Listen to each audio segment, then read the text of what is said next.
मैं हाँ भुलिंदर सिंह गुरमानी तो तुसीं वेख रहे हो मेरे नाल साडा खास programme North America trucking show. So अज गल होएगी ट्रकिंग कंपनी विच आउंदे नवे युग दी। जी हाँ, ऑटोमैटिक ड्राइविंग दी यानी ड्राइवरलैस ट्रक दी। माहर की सोचते ने ड्राइवरलैस ट्रकां बारे ते फिर की भविख है ड्राइवर्स दा जदों सड़कां ते विखाई देणगे ਇਹ ड्राइवरलैस ट्रक। ਨਾਲ ਹੀ ਤੁਹਾਡੇ ਵੱਲੋਂ ਭੇਜੇ ਗਏ ਦਵਾਂਗੇ ਸਵਾਲਾਂ ਦੇ ਜਵਾਬ। ਸੋ ਸ਼ੁਰੂ ਕਰਦੇ ਹਾਂ ਆਪਣਾ ਖਾਸ programme north America trucking show.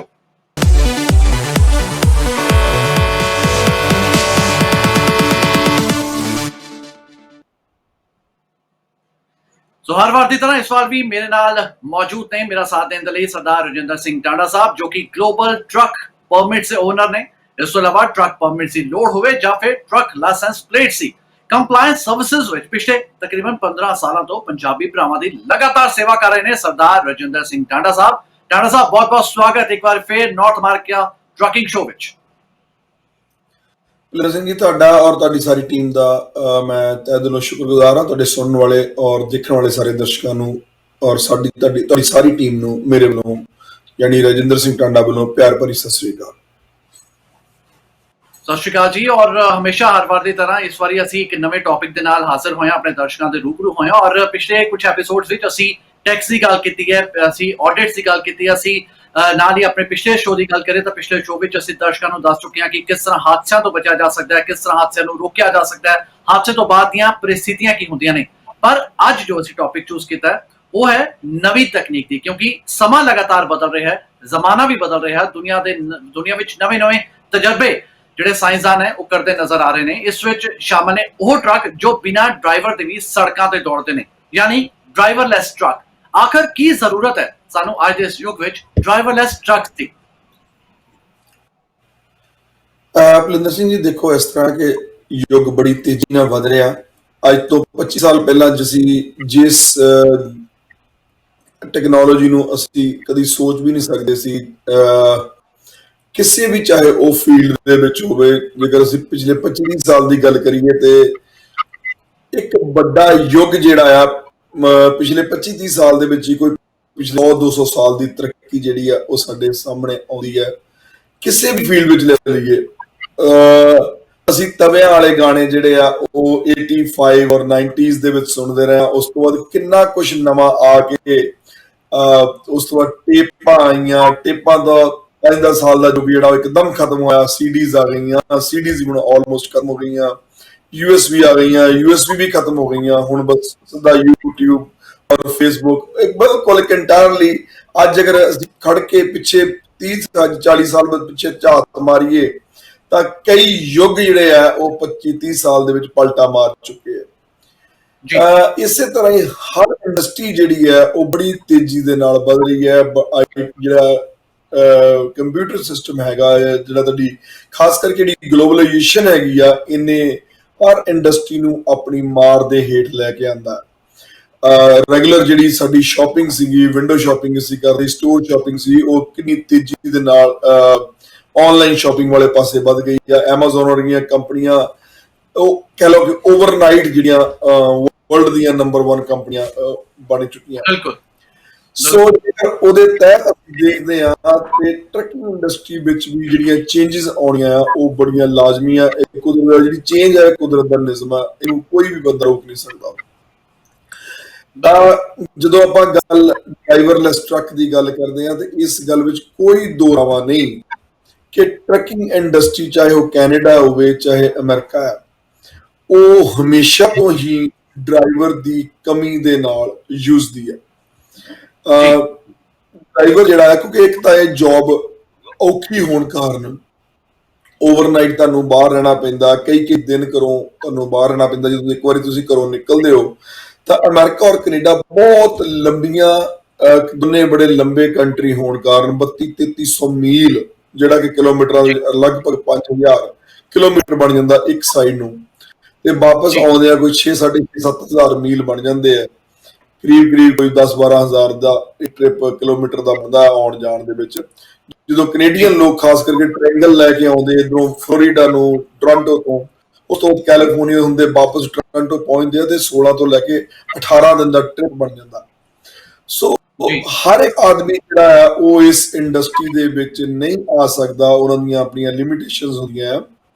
ਦੂਸਰਾ, ਇੱਕ ਜੌਬ ਬੜੀ ਟਫ ਹੈ, ਰਾਤ ਰਾਤ ਜਾਗਣਾ, ਔਖੇ ਰਹਿਣਾ, ਰੋਟੀ ਦਾ ਚੰਗਾ ਪ੍ਰਬੰਧ ਨਾ ਹੋਣਾ। ਬੇਸ਼ੱਕ ਅਮਰੀਕਾ ਵਰਗੇ ਮੁਲਕ ਜਾਂ ਕੈਨੇਡਾ ਵਰਗੇ ਮੁਲਕਾਂ 'ਚ ਕੰਪੈਰੇਟਿਵਲੀ ਬਹੁਤ ਵਧੀਆ ਸਹੂਲਤਾਂ ਹਨ, ਹਰ ਟਰੱਕ ਸਟਾਪ ਤੇ ਸ਼ਾਵਰਸ ਹਨ ਹੋਰ, ਪਰ ਉਹਦੇ ਬਾਵਜੂਦ ਵੀ ਇੱਕ ਸਵੇਰੇ 8 ਵਜੇ ਜਾ ਕੇ 5 ਵਜੇ ਵਾਪਸ ਆਉਣ ਵਾਲੀ ਜੌਬ ਦੇ ਮੁਕਾਬਲੇ ਜਿਹੜੀ ਟਰੱਕਿੰਗ ਦੀ ਜੌਬ ਆ ਉਹ ਕਈ ਗੁਣਾ ਵੱਧ ਔਖੀ ਤੇ ਬਿਲਕੁਲ ਵੀ ਆਰਾਮਦਾਇਕ ਨਹੀਂ ਹੈ।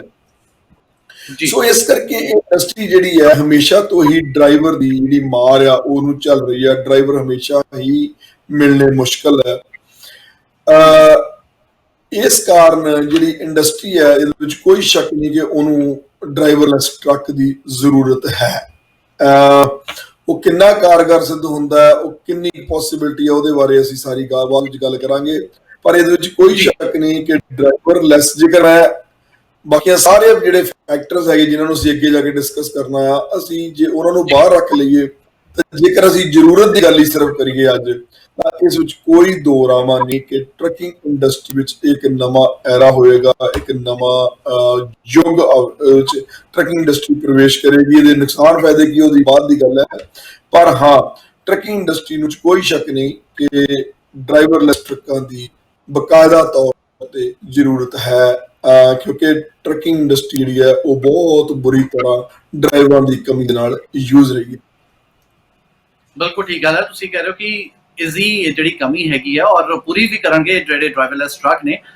ਪਰ ਜੇਕਰ ਲਗਾਤਾਰ ਵੱਡੀ ਗਿਣਤੀ ਵਿੱਚ ਇਹ ਟਰੱਕ ਸੜਕਾਂ ਤੇ ਦੌੜਦੇ ਵਿਖਾਈ ਦੇਣਗੇ ਤਾਂ ਆਉਣ ਵਾਲੇ ਸਮੇਂ ਵਿੱਚ ਕਿਸ ਤਰ੍ਹਾਂ ਦੇ ਨਤੀਜਿਆਂ ਦੇ ਸਾਹਮਣੇ ਆਉਣ ਦੀ ਉਮੀਦ ਕੀਤੀ ਜਾ ਸਕਦੀ ਹੈ?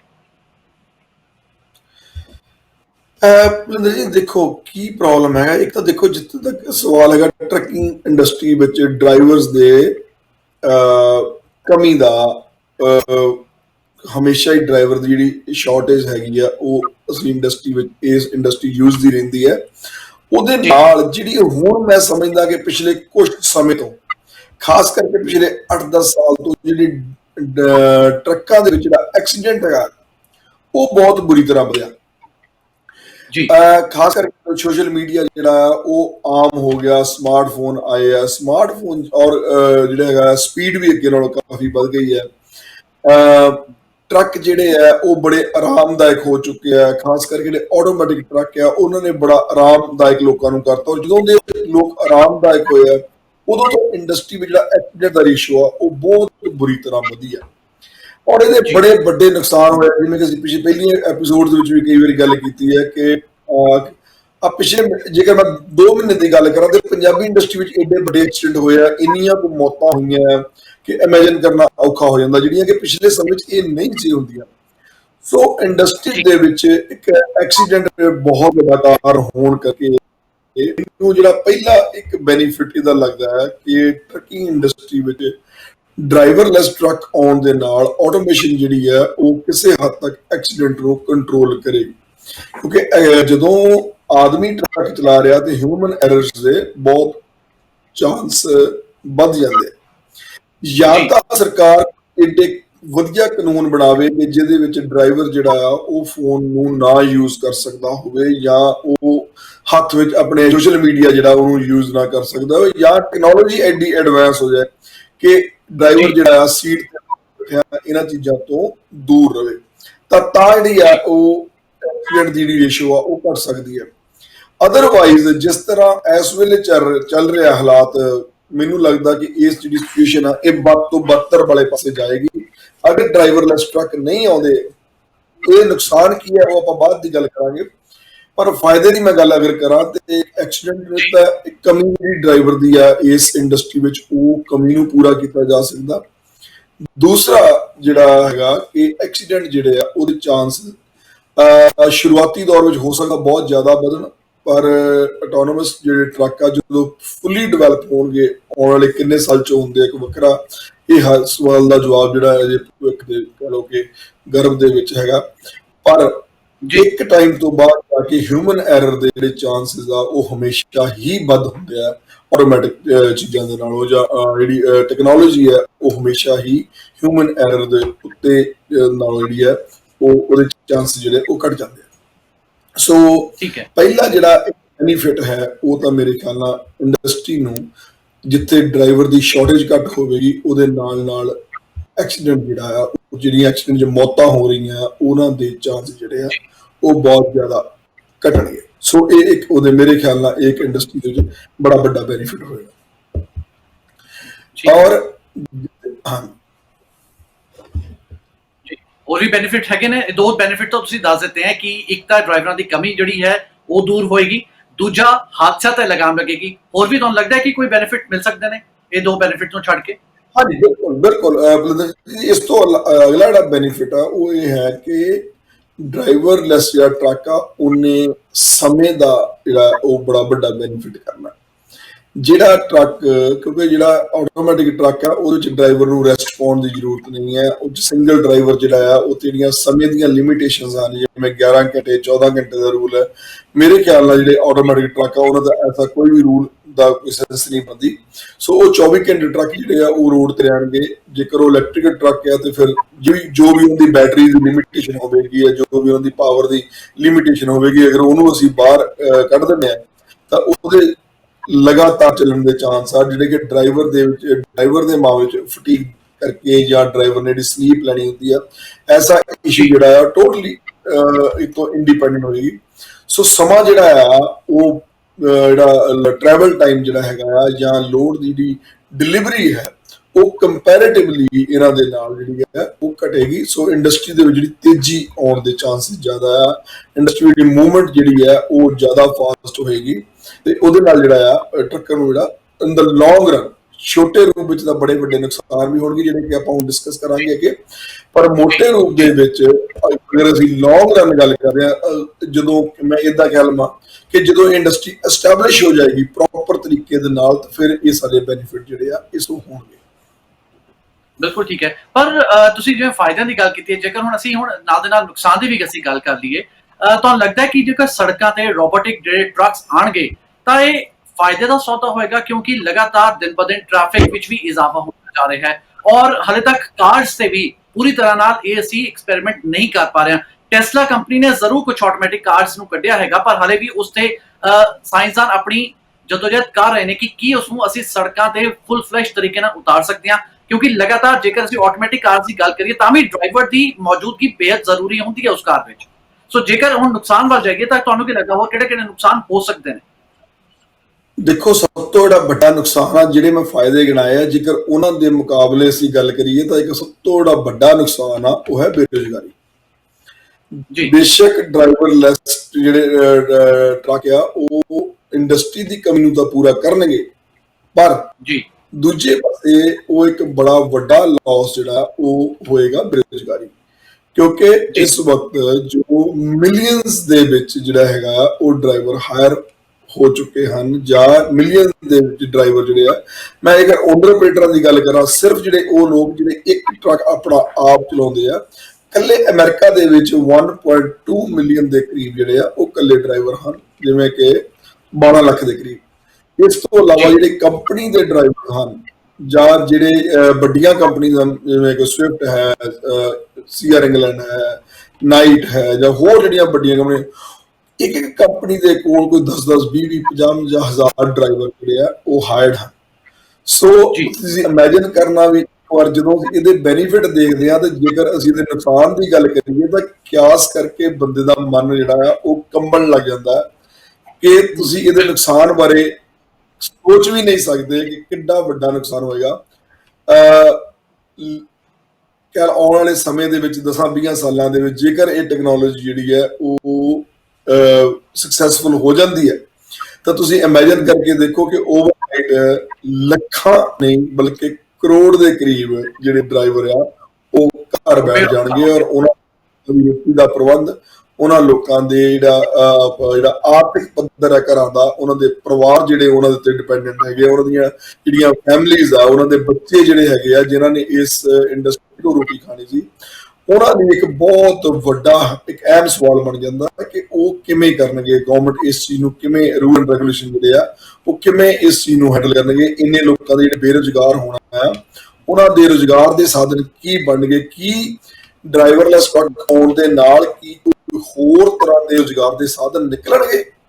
ਜੇਕਰ ਨਿਕਲ ਕੇ ਇਹ ਡਰਾਈਵਰ ਉਧਰ ਜਜ਼ਬ ਹੋ ਸਕਦੇ ਆ ਤਾਂ ਫਿਰ ਤਾਂ ਕੋਈ ਬਹੁਤ ਜ਼ਿਆਦਾ ਵੱਡੀ ਗੱਲ ਨਹੀਂ ਕਿ ਡਰਾਈਵਰ ਟਰੱਕ ਨਹੀਂ ਚਲਾਉਂਦਾ ਅਗਰ ਦੂਜਾ ਕੰਮ ਕਰ ਲੈਂਦਾ। ਜਿੱਦਾਂ ਉਹਨੇ ਅਪਰਚੁਨਿਟੀਜ਼ ਹੋਰ ਨਿਕਲਦੀਆਂ ਹਨ, ਜਿੱਦਾਂ ਜੇਕਰ ਉਹਨੇ ਜ਼ਿਆਦਾ ਜੌਬਸ ਦੇ ਹੋਰ ਫੀਲਡ ਵਿੱਚ ਇਹ ਡਰਾਈਵਰਲੈਸ ਟਰੱਕ ਆਉਣ ਨਾਲ ਪੈਰਲਲ ਜੌਬ ਜਿਹੜੀਆਂ ਦੂਜੇ ਪਾਸੇ ਕੋਈ ਕ੍ਰੀਏਟ ਹੁੰਦੀਆਂ ਇਸ ਇੰਡਸਟਰੀ ਦੇ ਵਿੱਚ, ਫਿਰ ਤਾਂ ਸ਼ਾਇਦ ਬਹੁਤਾ ਬੈਨੀਫਿਟ ਨਾ ਹੋ, ਉਸ ਕੋਈ ਬਹੁਤਾ ਵੱਡਾ ਨੁਕਸਾਨ ਨਾ ਹੋਵੇ। ਪਰ ਜੇਕਰ ਇਸ ਡਰਾਈਵਰਲੈਸ ਟਰੱਕ ਆਉਣ ਦੇ ਨਾਲ ਕੋਈ ਜ਼ਿਆਦਾ ਕਿਸੇ ਹੋਰ ਪਾਸੇ ਜਿਹੜੀ ਆ ਉਹ ਤਰੱਕੀ ਨਹੀਂ ਹੁੰਦੀ ਜਾਂ ਕਿਸੇ ਹੋਰ ਪਾਸੇ ਜ਼ਿਆਦਾ ਜੌਬਸ ਕ੍ਰੀਏਟ ਨਹੀਂ ਹੁੰਦੀਆਂ ਜਿਹੜੀਆਂ ਕਿ ਹੋਣ ਦੇ ਆਸ ਵੀ ਕਾਫੀ ਘੱਟ ਹੈ, ਤਾਂ ਫਿਰ ਮੈਂ ਸਮਝਦਾ ਕਿ ਇੱਕ ਬਹੁਤ ਵੱਡਾ ਡਿਜ਼ਾਸਟਰ ਵੀ ਆ ਸਕਦਾ ਹੈ, ਇੱਕ ਬਹੁਤ ਵੱਡੀ ਇੱਕ ਬੇਰੁਜ਼ਗਾਰੀ ਜਿਹੜੀ ਉਹ ਪੈਦਾ ਹੋ ਸਕਦੀ ਆ, ਜਿਹਦਾ ਕਿ ਸਰਕਾਰ ਨੂੰ ਜਾਂ ਦੇਸ਼ ਨੂੰ ਤਾਂ ਨੁਕਸਾਨ ਹੋਣਾ ਹੀ ਹੋਣਾ ਆ, ਉਹਦਾ ਸਮਾਜ ਨੂੰ ਬਹੁਤ ਵੱਡਾ ਨੁਕਸਾਨ ਹੋਏਗਾ। ਕਿਉਂਕਿ ਉਹਦੇ ਨਾਲ ਜਦੋਂ ਆਦਮੀ ਹੋਮਲੈਸ ਹੁੰਦੇ ਆ, ਡਰਾਈਵਰ ਜਦੋਂ ਜੌਬਾਂ ਛੁੱਟਦੀਆਂ ਆ, ਫਿਰ ਇਕਨੋਮੀ ਕਿਵੇਂ ਡਾਊਨ ਜਾਂਦੀ ਹੈ। ਇੱਕ ਬੜਾ ਵੱਡਾ ਕਹਿ ਲਓ ਵੀ ਬੜਾ ਵੱਡਾ ਇੱਕ ਡਿਸਕਸ਼ਨ ਦੇ ਇੱਕ ਟੌਪਿਕ ਜਿਹੜਾ ਹੈਗਾ ਇੱਕ ਡਿਸਕਸ਼ਨ ਦਾ ਵਾਇਜ਼ ਆ, ਔਰ ਇੱਥੇ ਬਹੁਤ ਵੱਡੀਆਂ ਡਿਸਕਸ਼ਨਸ ਹੋਣ ਦੀ ਜ਼ਰੂਰਤ ਹੈ। ਬਿਲਕੁਲ, ਪਰ ਟਾਣਾ ਸਾਹਿਬ ਜੋ ਮੈਂ ਸਵਾਲ ਕੀਤਾ ਸੀ, ਬੇਰੁਜ਼ਗਾਰੀ ਤਾਂ ਡੈਫੀਨਿਟਲੀ ਗੱਲ ਹੈ ਵਧੇਗੀ ਜਦੋਂ ਆਟੋਮੈਟਿਕ ਟਰੱਕਸ ਜਿਹੜੇ ਸੜਕਾਂ ਤੇ ਆਉਣਗੇ। ਪਰ ਜਿਹੜਾ ਮੇਰਾ ਸਵਾਲ ਸੀਗਾ ਕਿ ਲਗਾਤਾਰ ਅਸੀਂ ਆਟੋਮੈਟਿਕ ਯੁੱਗ ਵਿੱਚ ਅਸੀਂ ਜਾ ਤਾਂ ਰਹੇ ਹਾਂ, ਪਰ ਕੀ ਅਸੀਂ ਰੋਬੋਟਿਕ ਟਰੱਕ ਸੇ ਭਰੋਸਾ ਕੀਤਾ ਜਾ ਸਕਦਾ ਹੈ? ਕਿਉਂਕਿ ਲਗਾਤਾਰ ਜਿਵੇਂ ਮੈਂ ਤੁਹਾਨੂੰ ਪਹਿਲਾਂ ਕਿਹਾ ਸੀਗਾ ਕਿ ਟ੍ਰੈਫਿਕ ਦਿਨ ਬ ਦਿਨ ਵੱਧਦਾ ਜਾ ਰਿਹਾ ਹੈ, ਰੂਲਸ ਰੈਗੂਲੇਸ਼ਨਸ ਦਿਨ ਬ ਦਿਨ ਚੇਂਜ ਹੁੰਦੇ ਰਹਿੰਦੇ ਨੇ। ਉਸ ਹਿਸਾਬ ਨਾਲ ਤੁਹਾਨੂੰ ਕੀ ਲੱਗਦਾ ਹੈ ਕਿ ਇਹ ਜਿਹੜੇ ਆਟੋਮੈਟਿਕ ਟਰੱਕਸ ਨੇ, ਡਰਾਈਵਰਲੈਸ ਟਰੱਕਸ ਨੇ, ਕਿੰਨੇ ਕੁ ਕਾਮਯਾਬ ਸਾਬਿਤ ਹੋਣਗੇ ਸੜਕਾਂ ਤੇ? ਦੇਖੋ ਬਲਿੰਦਰ ਸਿੰਘ ਜੀ, ਇਸ ਤਰ੍ਹਾਂ ਹੈਗਾ ਕਿ ਜੇਕਰ ਆਪਾਂ ਗੱਲ ਕਰੀਏ, ਜਦੋਂ ਸਭ ਤੋਂ ਪਹਿਲਾਂ ਔਰਵਲ ਰਾਈਟਸ ਔਰ ਬਿਲਵਲ ਰਾਈਟ ਜਿਹੜੇ ਰਾਈਟਸ ਬ੍ਰਦਰ ਸੀਗੇ, ਜਦੋਂ ਉਹਨਾਂ ਨੇ ਪਹਿਲੀ ਵਾਰੀ ਪਲੇਨ ਉਡਾਇਆ, ਤੇ ਅੱਜ ਅਗਰ ਅਸੀਂ ਬੋਇੰਗ ਦੇ 777 ਨੂੰ ਦੇਖੀਏ ਜਾਂ 747 ਨੂੰ ਦੇਖੀਏ, ਜਿਹੜੇ ਕਿ ਇੱਥੋਂ ਉਡਾਨ ਦਿੱਲੀ ਤੋਂ ਭਰਦੇ ਆ ਔਰ ਆਸਟ੍ਰੇਲੀਆ ਚ ਜਾਂਦੇ ਆ, ਜਾਂ ਨਿਊਯਾਰਕ ਤੋਂ ਫਲਾਈਟ ਭਰ ਕੇ ਜਾਂ ਸੈਨ ਫਰਾਂਸਿਸਕੋ ਤੋਂ ਫਲਾਈਟ ਭਰ ਕੇ ਦਿੱਲੀ 16 ਘੰਟੇ ਦੀ ਫਲਾਈਟ ਲੈ ਜਾਂਦੇ ਆ, ਔਰ ਬੜੇ ਬੜੇ ਕਮਾਲ ਦੇ ਪਲੇਨ ਆ ਗਏ। ਤੇ ਇਹ ਗੱਲ ਕਿਆਸ ਕਰਨੀ ਬੜੀ ਔਖੀ ਹੈ ਜਦੋਂ ਕਦੀ ਰਾਈਟ ਭਰਾਵਾਂ ਨੇ ਪਹਿਲਾ ਪਲੇਨ ਆਪਣਾ ਉਡਾਉਣ ਬਾਰੇ ਗੱਲ ਸੋਚੀ ਹੋਵੇਗੀ, ਤੇ ਅੱਜ ਕਿਸੇ ਨੇ ਉਦੋਂ ਸੋਚਿਆ ਵੀ ਸੁਪਨਾ ਵੀ ਨਹੀਂ ਲਿਆ ਹੋਵੇਗਾ ਕਿ ਇਹ ਟੈਕਨੋਲੋਜੀ ਜਿਹੜੀ ਉਹ ਏਡੀ ਐਡਵਾਂਸ ਹੋ ਜਾਵੇਗੀ। ਅੱਜ ਦੀ ਡੇਟ ਵਿੱਚ ਇੱਥੇ ਤੱਕ ਵੀ ਗੱਲ ਚੱਲ ਰਹੀ ਹੈ ਕਿ ਆਉਣ ਵਾਲੇ ਕੋਈ 10-20-25 ਸਾਲਾਂ ਦੇ ਵਿੱਚ 4 ਘੰਟੇ ਦੇ ਵਿੱਚ ਜਿਹੜਾ ਆ ਇੱਥੋਂ ਇੰਗਲੈਂਡ ਪਹੁੰਚਿਆ ਜਾ ਸਕਦਾ, ਜਾਂ 5 ਘੰਟੇ ਵਿੱਚ ਇੰਡੀਆ ਅਮਰੀਕਾ ਤੋਂ ਬੈਠਿਆ ਪਹੁੰਚਿਆ ਜਾ ਸਕਦਾ। ਸੋ ਅੱਜ 500 ਤੇ 500 ਮਾਈਲ ਦੀ ਸਪੀਡ ਦੇ ਉੱਤੇ ਪਲੇਨ ਚੱਲ ਰਹੇ ਆ, ਔਰ ਆਉਣ ਵਾਲੇ ਸਮੇਂ ਦੇ ਵਿੱਚ 1500 ਤੱਕ ਕਿਆਸ ਕੀਤਾ ਜਾ ਰਿਹਾ ਕਿ 1500, 1800, 2000 ਜਿਹੜੀ ਮਾਈਲ ਦੇ ਹਿਸਾਬ ਨਾਲ ਜਿਹੜੇ ਪਲੇਨ ਆ ਬਹੁਤ ਤੇਜ਼ੀ ਨਾਲ ਜਿਹੜੇ ਉਹਨਾਂ ਤੇ ਵਰਕ ਹੋ ਰਿਹਾ, ਬਲਕਿ ਬੋਇੰਗ ਵਗੈਰਾ ਵੀ ਇਹਨਾਂ ਤੇ ਕੰਮ ਸ਼ੁਰੂ ਆਲਰੇਡੀ ਕਰ ਚੁੱਕੇ, ਡਿਜ਼ਾਈਨ ਦੇ ਉੱਤੇ ਕੰਮ ਸ਼ੁਰੂ ਹੋ ਗਿਆ। ਸੋ ਜੇਕਰ ਆਪਾਂ ਮੁੱਢਲੇ ਰੂਪ ਵਿੱਚ ਦੇਖੀਏ, ਜੇ ਛੋਟੇ ਸਪੈਨ ਦੀ ਗੱਲ ਕੀਤੀ ਜਾਵੇ, ਤਾਂ ਹਾਂ ਬਿਲਕੁਲ ਇਹਦੇ ਵੱਡੇ ਨੁਕਸਾਨ ਹੋਣਗੇ, ਬਲਕਿ ਮੈਂ ਸਮਝਦਾ ਕਿ ਇਹਦੇ ਨਾਲ ਐਕਸੀਡੈਂਟ ਹੋਣ ਦੇ ਸ਼ੁਰੂਆਤੀ ਦੌਰ ਦੇ ਵਿੱਚ ਜਿਹੜੇ ਆ ਉਹ ਚਾਂਸ ਬਹੁਤ ਜ਼ਿਆਦਾ ਹਨ, ਕਿਉਂਕਿ ਖਾਸ ਕਰਕੇ ਜਿਹੜੀ ਕਾਰ ਇੰਡਸਟਰੀ ਹੈ ਉਹਦੇ ਵਿੱਚ ਅਗਰ ਐਕਸੀਡੈਂਟ ਹੁੰਦਾ ਤਾਂ ਇੰਨਾ ਵੱਡਾ ਨੁਕਸਾਨ ਨਹੀਂ ਹੁੰਦਾ। ਪਰ ਜੇਕਰ 80,000 ਪਾਉਂਡ ਦਾ ਟਰੱਕ ਜਿਹੜਾ ਗ੍ਰੋਸ weight ਆ, ਜਦੋਂ 75 ਦੀ ਸਪੀਡ ਦੇ ਉੱਤੇ ਉਹ 75 ਮਾਈਲ ਜਿਹੜੇ ਕਿ ਤੁਹਾਡੇ ਕਿਲੋਮੀਟਰਾਂ ਵਿੱਚ ਅਰਾਊਂਡ 120 ਕਿਲੋਮੀਟਰ ਬਣ ਜਾਂਦੇ ਆ, ਜਦੋਂ ਅਸੀਂ 70-75 ਮਾਈਲ ਦੇ ਉੱਤੇ ਜਾਣਾ ਤੇ ਉਹ ਇੰਪੈਕਟ ਜਿਹੜਾ ਉਹਦਾ ਮੋਮੈਂਟਮ ਆ ਉਹਦੇ ਬਾਰੇ ਸੋਚਿਆ ਵੀ ਨਹੀਂ ਜਾ ਸਕਦਾ। ਪਿਛਲੇ ਦਿਨੀ ਲਾਸਟ ਵੀਕ ਸਾਡੇ ਇੱਥੇ ਸੈਕਰਾਮੈਂਟੋ ਵਿੱਚ ਐਕਸੀਡੈਂਟ ਹੋਇਆ, ਜਿਹਦੇ ਵਿੱਚ ਡਰਾਈਵਰ ਸ਼ਾਇਦ ਡਿਸਟਰੈਕਟ ਸੀਗਾ, ਉਹਦਾ ਧਿਆਨ ਆਪਣੇ ਸਟੀਅਰਿੰਗ ਉੱਤੇ ਜਾਂ ਬ੍ਰੇਕ ਉੱਤੇ ਨਹੀਂ ਸੀ। ਜਦੋਂ ਉਹ ਹਿੱਟ ਕਰਦਾ ਫਲੋਰਨ ਰੋਡ ਦੇ ਉੱਤੇ ਸੈਕਰਾਮੈਂਟੋ ਡਾਊਨਟਾਊਨ ਦੇ ਨੇੜੇ ਜਿਹੜੇ ਉਸ ਏਰੀਆ ਦੇ ਵਿੱਚ, ਤਾਂ 7 ਕਾਰਾਂ ਜਿਹੜੀਆਂ ਆ ਉਹਨੇ ਹਿੱਟ ਕੀਤੀਆਂ, ਜਿਹਦੇ ਵਿੱਚ ਇੱਕ ਬੰਦੇ ਦੀ ਮੌਤ ਹੋਈ ਆ ਔਰ ਕਾਫੀ ਲੋਕ ਜਿਹੜੇ ਆ ਉਹ 'ਚ ਜ਼ਖਮੀ ਹੋਏ ਆ। ਇਸ ਤੋਂ ਇਲਾਵਾ ਹੋਰ ਬੜੇ ਐਕਸੀਡੈਂਟ ਹੁੰਦੇ ਜਿਹਦੇ ਵਿੱਚ 10-10, 15-15, 20 ਕਾਰਾਂ ਜਿਹੜੀਆਂ ਇਨਵੋਲਵ ਹੁੰਦੀਆਂ, ਉਹਦੇ ਵਿੱਚ ਡਰਾਈਵਰ ਬੈਠਾ ਹੁੰਦਾ ਔਰ ਕਿਤੇ ਨਾ ਕਿਸੇ ਹੱਦ ਤੱਕ ਉਹ ਆਪਣੇ ਵੱਲੋਂ ਬ੍ਰੇਕ ਲਾਉਣ ਦੀ ਕੋਸ਼ਿਸ਼ ਵੀ ਕਰਦਾ, ਜਾਂ ਐਕਸੀਡੈਂਟ ਤੋਂ 2-4 ਸੈਕਿੰਡ 5 ਸੈਕਿੰਡ ਉਹਨੂੰ ਪਹਿਲਾਂ ਪਤਾ ਲੱਗ ਜਾਂਦਾ ਤੇ ਫਿਰ ਵੀ ਬ੍ਰੇਕ ਲਾਉਣ ਦੀ ਕੋਸ਼ਿਸ਼ ਕੀਤੀ ਜਾਂਦੀ ਹੈ ਜਾਂ ਲਾਈ ਜਾਂਦੀ ਹੈ। ਉਹਦੇ ਬਾਵਜੂਦ ਜਿਹੜੇ ਨੁਕਸਾਨ ਆ ਉਹ ਏਡੇ ਵੱਡੇ ਹੁੰਦੇ ਆ ਕਿ ਸੋਚਣਾ ਵੀ ਜਿਹੜਾ ਉਹ ਮੁਸ਼ਕਲ ਹੋ ਜਾਂਦਾ, ਉਹਦਾ ਕਿਆਸ ਲਾਉਣਾ ਵੀ ਬੜਾ ਮੁਸ਼ਕਲ ਹੋ ਜਾਂਦਾ। ਪਰ ਆਟੋਮੈਟਿਕ ਟਰੱਕ ਦੇ ਵਿੱਚ ਇਹੋ ਜਿਹੀ ਇੱਕ ਅੱਧੀ ਜਿਹੜਾ ਐਕਸੀਡੈਂਟ ਆ ਉਹਨੂੰ ਵੀ ਇਮੇਜਿਨ ਕਰਨਾ ਜਿਹੜਾ ਉਹ ਬੜਾ ਔਖਾ ਲੱਗਦਾ, ਕਿਉਂਕਿ ਜਦੋਂ ਟ੍ਰੈਫਿਕ ਦੇ ਵਿੱਚ ਚੱਲਣਾ, ਖਾਸ ਕਰਕੇ ਸਿਟੀ ਦੇ ਅੰਦਰ ਜਦੋਂ ਇਹਨਾਂ ਟਰੱਕਸ ਨੇ ਚੱਲਣਾ ਆ, ਤੇ ਆਲੇ ਦੁਆਲੇ ਜਿਹੜੀਆਂ ਕਾਰਾਂ ਛੋਟੀਆਂ ਉਹਨਾਂ ਦਾ ਕਿੱਡਾ ਵੱਡਾ ਨੁਕਸਾਨ ਕਰ ਸਕਦੇ ਆ। ਔਰ ਜਿਹੜੀ ਇੰਡਸਟਰੀ ਜਿਹੜੀ ਹੈਗੀ ਆ ਡਰਾਈਵਰਲੈਸ ਵਾਲੇ ਪਾਸੇ, ਜਾਂ ਜਿਹੜੇ ਸਾਇੰਟਿਸਟ ਤੇ ਕੰਮ ਕਰ ਰਹੇ, ਇੰਜੀਨੀਅਰਸ ਜਿਹੜੇ ਇੱਥੇ ਕੰਮ ਕਰ ਰਹੇ ਆ, ਉਹ ਕਿਵੇਂ ਸੇਵ ਕਰ ਸਕਦੇ ਆ ਟੈਸਟਿੰਗ ਵਾਸਤੇ, ਕਿਵੇਂ ਇਹਦੀ ਟੈਸਟਿੰਗ ਕੀਤੀ ਜਾਵੇਗੀ, ਜਿਹੜੀ ਕਿ ਨਿਕਟ ਭਵਿੱਖ ਦੇ ਵਿੱਚ ਮੈਨੂੰ ਐਡੀ ਸੌਖੀ ਨਹੀਂ ਲੱਗਦੀ, ਕਿਉਂਕਿ ਹਾਲੇ ਕਾਰਾਂ ਦੇ ਉੱਤੇ ਕਰੀਬ ਟੈਸਲਾ ਵੱਲੋਂ ਪਿਛਲੇ 10 ਸਾਲ ਤੋਂ ਕੰਮ ਹੋ ਰਿਹਾ। ਔਰ ਅੱਜ ਦੀ ਡੇਟ ਵਿੱਚ ਅਗਰ ਮੈਂ ਡਰਾਈਵਰਲੈਸ ਕਾਰਾਂ ਦੀ ਗੱਲ ਕਰਾਂ ਤੇ ਮਾਰਕੀਟ ਦੇ ਵਿੱਚ 0.001% ਵੀ ਉਹ ਨਹੀਂ ਹਨ। ਹਾਲੇ ਵੀ ਲੋਕ ਰਿਲਾਇਲ ਨਹੀਂ ਕਰ ਰਹੇ, ਹਾਲੇ ਵੀ ਲੋਕ ਉਹਨਾਂ ਆਪਣੇ ਆਪ ਨੂੰ ਡਰਾਈਵਰਲੈਸ ਕਾਰ 'ਚ ਬੈਠ ਕੇ ਸੇਫ ਮਹਿਸੂਸ ਨਹੀਂ ਕਰ ਰਹੇ। ਹਾਲਾਂਕਿ 10 ਸਾਲ ਇਸ ਟੈਕਨੋਲੋਜੀ ਨੂੰ ਇੰਡਸਟਰੀ ਵਿੱਚ ਆਇਆ ਹੋ ਚੁੱਕੇ ਆ, ਜਦੋਂ ਟੈਸਟਿੰਗ ਹੁੰਦਿਆਂ ਲੱਗ ਗਏ ਆ। ਤੇ ਟਰੱਕ ਦੇ ਵਿੱਚ ਜਿਹੜੇ ਇੰਪੈਕਟ ਹਨ, ਟਰੱਕ ਇੰਡਸਟਰੀ ਦੇ ਵਿੱਚ ਜਿਹੜੀ ਇਹ ਟੈਕਨੋਲੋਜੀ ਆ, ਇਹ ਸ਼ਾਇਦ ਇਸ ਤੋਂ ਕਈ ਗੁਣਾ ਵੱਧ ਸਮਾਂ ਲਏਗੀ। ਸ਼ੁਰੂਆਤੀ ਦੌਰ ਦੇ ਵਿੱਚ ਮੈਨੂੰ ਲੱਗਦਾ ਕਿ ਇਹਦੇ ਬਹੁਤ ਵੱਡੇ ਨੁਕਸਾਨ ਹੋਣਗੇ। ਕੀ ਉਹ ਨੁਕਸਾਨ ਹੋਣ ਤੋਂ ਬਾਅਦ ਇੰਡਸਟਰੀ ਇੱਥੇ ਅੱਗੇ ਕੰਮ ਕਰਨਾ ਚਾਹੇਗੀ ਜਾਂ ਨਹੀਂ ਚਾਹੇਗੀ, ਜਾਂ ਇਹਨੂੰ ਵਿੱਚੇ ਰੋਕਿਆ, ਇਹ ਵੀ ਇਹ ਸਵਾਲ ਜਿਹੜਾ ਉਹ ਭਵਿੱਖ ਦੇ ਗਰਭ ਵਿੱਚ ਆ। ਪਰ ਸ਼ੁਰੂਆਤੀ ਦੌਰ ਦੇ ਵਿੱਚ ਮੈਨੂੰ ਲੱਗਦਾ ਹੈ ਕਿ ਬਿਲਕੁਲ ਬਹੁਤ ਵੱਡੇ ਨੁਕਸਾਨ ਹੋਣਗੇ, ਔਰ ਉਹ ਕਿਸ ਤਰ੍ਹਾਂ ਦੇ ਨੁਕਸਾਨ ਹੋਣਗੇ ਇਹਦੇ ਬਾਰੇ ਅਸੀਂ ਕਿਆਸ ਨਹੀਂ ਲਾ ਸਕਦੇ, ਪਰ ਬਿਲਕੁਲ ਟੈਸਟਿੰਗ ਵਿੱਚ ਬੜੇ ਵੱਡੇ ਨੁਕਸਾਨ ਹੋਣ ਦੀ ਚਾਂਸਸ ਹਨ, ਕਿਉਂਕਿ ਬਹੁਤ ਮੋਮੈਂਟਮ ਬਹੁਤ ਜ਼ਿਆਦਾ ਆ, ਸਪੀਡ ਬਹੁਤ ਜ਼ਿਆਦਾ ਆ, ਵੇਟ ਬਹੁਤ ਜ਼ਿਆਦਾ ਹੋਣ ਕਰਕੇ ਇਹਦੇ ਵੱਡੇ ਨੁਕਸਾਨ ਹੋ ਸਕਦੇ ਆ। ਹੋ ਸਕਦਾ ਕਿ ਇਹਨੂੰ ਪਹਿਲਾਂ ਹਾਈਵੇਜ਼ ਦੇ ਉੱਤੇ ਹੀ ਟ੍ਰਾਇਲ ਕੀਤਾ ਜਾਵੇ, ਜਿੱਥੇ ਖਾਸ ਕਰਕੇ ਜਿਹੜੀਆਂ ਨਵਰਾਸਕਾ ਔਰ ਵਾਇਓਮਿੰਗ ਸਟੇਟਸ ਹੈਗੀਆਂ, ਜਿੱਥੇ ਜਿਹੜਾ ਟ੍ਰੈਫਿਕ ਹੈਗਾ ਬਹੁਤ ਜ਼ਿਆਦਾ ਘੱਟ ਹੁੰਦਾ। ਹੋ ਸਕਦਾ ਪਹਿਲਾਂ ਕੋਈ ਦਹਾਕੇ ਇਹਨਾਂ ਟਰੱਕਸ ਨੂੰ ਇੱਕ ਟ੍ਰੇਨ ਡਰਾਈਵਰ ਦੇ ਨਾਲ ਉਹਨਾਂ ਜਗ੍ਹਾ ਦੇ ਵਿੱਚ ਚਲਾਇਆ ਜਾਵੇ। ਉਸ ਤੋਂ ਬਾਅਦ ਹੌਲੀ ਟੈਕਨੋਲੋਜੀ ਡਿਵੈਲਪ ਕੀਤੀ ਜਾਵੇ, ਜਿਹੜੀ ਕਿ ਲੋਕਲ ਮਾਰਕੀਟ ਦੇ ਵਿੱਚ ਲੋਕਲ ਕਾਰਾਂ ਦੇ ਨਜ਼ਦੀਕ ਉਹਨਾਂ ਟਰੱਕਾਂ ਨੂੰ ਆਉਣ ਦੀ ਆਗਿਆ ਦਿੱਤੀ ਜਾਵੇ। ਪਰ ਹਾਂ, ਪਹਿਲੇ 10-20 ਸਾਲ ਜਿਹੜੇ ਆ ਉਹ ਬੜੇ ਟਫ ਹੋ ਸਕਦੇ ਆ। ਕਿ ਜਿਹੜਾ ਪਹਿਲੇ 10-20 ਸਾਲਾਂ ਦੇ ਨੁਕਸਾਨ ਹੋਣਾ, ਕਿ ਅਸੀਂ ਉਹ ਸਹਿਣ ਜੋਗੇ ਹਾਂ ਜਾਂ ਨਹੀਂ ਹਾਂ।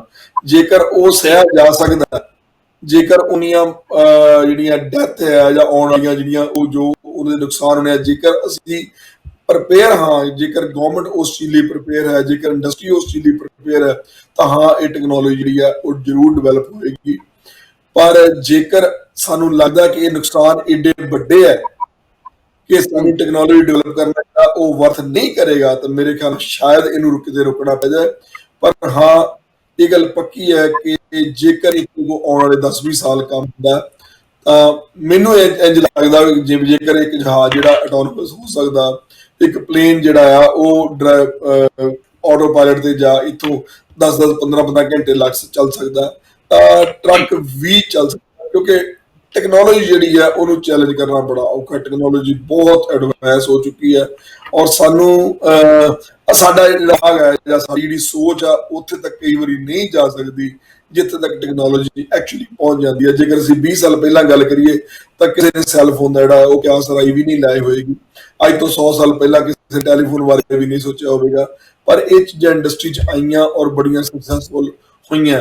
2006 ਦੇ ਵਿੱਚ ਮੈਨੂੰ ਕਿਸੇ ਸੱਜਣ ਨੇ ਕਿਹਾ ਸੀ ਕਿ ਆਉਣ ਵਾਲੇ ਸਮੇਂ ਵਿੱਚ ਜਿਹੜਾ ਫੋਨ ਆ ਉਹ ਟੀਵੀ ਵਾਂਗੂ ਯੂਜ਼ ਹੋਏਗਾ, ਤੇ ਮੈਨੂੰ ਬੜੀ ਹੈਰਾਨੀ ਸੀ ਵੀ ਇਹ ਕਿਵੇਂ ਹੋ ਸਕਦਾ ਕਿ ਟੀਵੀ ਏਡਾ ਵੱਡਾ ਹੁੰਦਾ ਔਰ ਫੋਨ ਜਿਹੜਾ ਆ ਉਹ ਇੰਨਾ ਛੋਟਾ ਕਿਵੇਂ ਯੂਜ਼ ਹੋਏਗਾ। ਤੇ ਅੱਜ ਤੁਹਾਡੇ ਸਾਹਮਣੇ ਮੈਂ ਤੁਹਾਨੂੰ ਛੋਟੀ ਜਿਹੀ ਐਗਜ਼ਾਮਪਲ ਦਿੰਦਾ ਕਿ ਮੇਰੇ ਫਾਦਰ ਦੱਸਦੇ ਹੁੰਦੇ ਕਿ ਸਨ 50-55 ਦੇ ਵਿੱਚ ਕੋਈ ਬਜ਼ੁਰਗ ਇੰਗਲੈਂਡ ਤੋਂ ਸਾਡੇ ਪਿੰਡ ਆਏ ਔਰ ਉਹਨਾਂ ਨੇ ਗੱਲ ਕਹੀ ਕਿ ਅਸੀਂ ਕੁਰਸੀ ਤੇ ਬਹਿ ਕੇ ਜਿਹੜਾ ਆ ਉਹ ਜ਼ਮੀਨ ਵਾਹੁੰਦੇ ਆ, ਤੇ ਕਹਿੰਦੇ ਪਿੰਡ ਦੇ ਵਿੱਚ ਲੋਕਾਂ ਨੇ ਉਹਨੂੰ ਪਾਗਲ ਕਰਾਰ ਦੇ ਦਿੱਤਾ ਸੀ ਕਿ ਬਜ਼ੁਰਗ ਜਿਹੜਾ ਆ ਇਹ ਕਿਉਂਕਿ ਇੰਗਲੈਂਡ ਤੋਂ ਵਾਪਸ ਆ ਗਿਆ, ਪੈਸਾ ਨਹੀਂ ਕਮਾ ਸਕਿਆ, ਉੱਥੋਂ ਵਾਪਸ ਬਿਨਾਂ ਪੈਸਾ ਹੋ ਗਿਆ, ਇਸ ਕਰਕੇ ਇਹਦੇ ਦਿਮਾਗ 'ਚ ਨੁਕਸ ਪੈ ਚੁੱਕਾ ਹੈ, ਕੁਰਸੀ ਤੇ ਬਹਿ ਕੇ ਜਿਹੜਾ ਆ ਉਹ ਕਿਵੇਂ ਜ਼ਮੀਨ ਵਾਹੀ ਜਾ ਸਕਦੀ ਹੈ। ਤੇ ਅੱਜ ਤੁਸੀਂ ਉਹ ਕਹਿੰਦੇ 15-10 ਸਾਲ ਹੋਰ ਬਾਅਦ ਅਸੀਂ ਟਰੈਕਟਰ ਜਿਹੜੇ ਆ ਉਹ ਆਮ ਸੜਕਾਂ ਤੇ ਦੇਖਣੇ ਸ਼ੁਰੂ ਹੋ ਗਏ। ਸੋ ਕਈ ਵਾਰੀ ਜਦੋਂ ਟੈਕਨੋਲੋਜੀ ਜਿਹੜੀ ਆ ਸਾਹਮਣੇ ਨਹੀਂ ਹੁੰਦੀ ਜਾਂ ਡਿਵੈਲਪ ਨਹੀਂ ਹੁੰਦੀ ਤਾਂ ਸਾਡੇ ਦਿਮਾਗ ਵਿੱਚ ਬਹੁਤ ਸਾਰੀਆਂ ਕਿਆਸ ਰਹੀਆਂ ਆਉਂਦੀਆਂ ਆ, ਸਵਾਲ ਆਉਂਦੇ ਆ। ਪਰ ਟੈਕਨੋਲੋਜੀ ਜਿਹੜੀ ਆ ਉਹ ਕਿਸੇ ਨਾ ਕਿਸੇ ਹੱਦ ਤੱਕ ਇਹਨਾਂ ਚੀਜ਼ਾਂ ਨੂੰ ਪਾਰ ਕਰਨ ਦੇ ਵਿੱਚ ਜਿਹੜੀ ਆ ਹਮੇਸ਼ਾ ਹੀ ਸਕਸੈਸਫੁਲ ਰਹੀ ਹੈ ਪਿਛਲੇ ਸਾਲਾਂ ਦੇ ਵਿੱਚ, ਔਰ ਮੈਨੂੰ ਲੱਗਦਾ ਇਹ ਸਕਸੈਸਫੁਲ ਹੋਏਗੀ। ਪਰ ਇਹਦੇ ਵਿੱਚ ਉਹ ਕਿਵੇਂ ਇਸ ਇੰਡਸਟਰੀ ਦਾ ਨੁਕਸਾਨ ਕਰੇਗੀ ਇਹ ਇੱਕ ਵੱਖਰੀ ਗੱਲ ਹੈ।